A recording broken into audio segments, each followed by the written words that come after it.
So one of the most defining features of Toledo's infrastructure is its surrounding wall. And we are at one of the gates right now.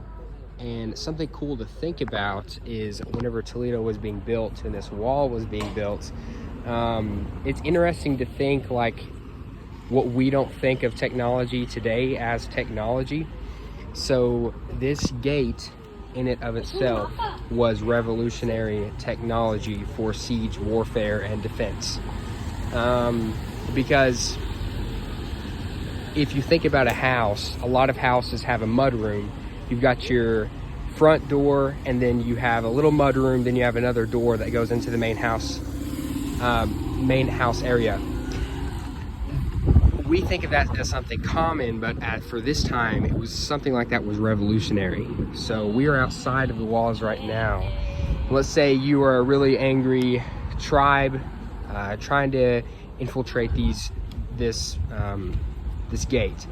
So this gate is closed, and they had one of the gates that also come down that are metal. So after all this, if you're standing here, people from people from over here, from inside the city, people from up there, and people over there can't get you if you're in this area. You're kind of enclosed.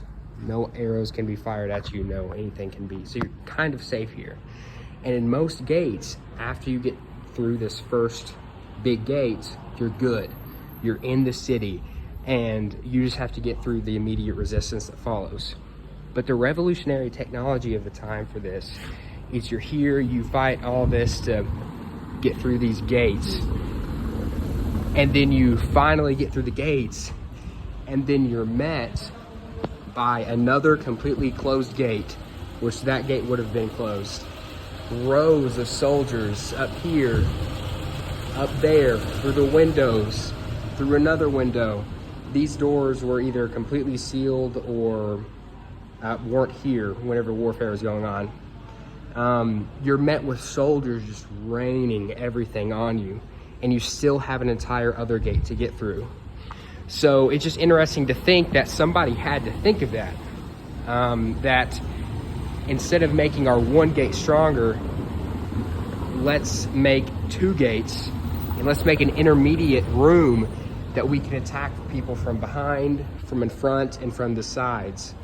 And that was so. Apparently, this is one of the first instances and examples of this tactic being used, and it was integral, apparently, for the preservation of beautiful Toledo. And Nancy, very helpful. She knows Spanish. I don't know Spanish. Pointed this out. It says along the lines, "Free are the gates," or "Free are the ports," which is meaning this gate port. Free are the gates, and after that it says, "For they are our neighbors," for they are our neighbors. So after all the years and hundreds of wars that went on in the city, after all that ended, this was likely an adaptation to this port later on, calling for the neighbors and the end of using these gates as a blockade for the city, but opening these gates and letting people in. So it's pretty cool.